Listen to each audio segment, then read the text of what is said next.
地通拿金圈崩，邊位撞擊過冇咗忽金，仲有少少金屬疲勞。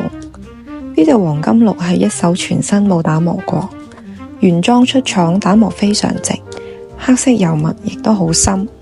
咁我哋就會針對崩咗嘅地方先補金，填翻高缺口位置再打磨，務求翻身後仲保留到原裝出廠嘅線條。一陣一齊嚟睇下整好後嘅效果。依家喺正常室內光下影，首先我會留意到油墨保持深黑色，地通拿圈打磨過呢，字體係好容易泛白，因為打磨過程會掂到圈上面啲字，造成褪色。依家數字80旁邊嘅崩位已經消失，近鏡都睇唔到任何補金痕跡。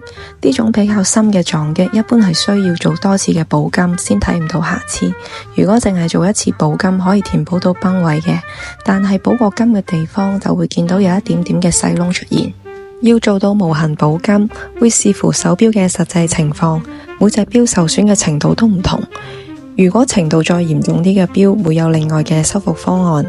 全錶翻新補金係包括除咗客人睇到最嚴重嘅位置，其餘肉眼睇唔覺嘅小崩小點都會一齊進行補金處理後再打磨。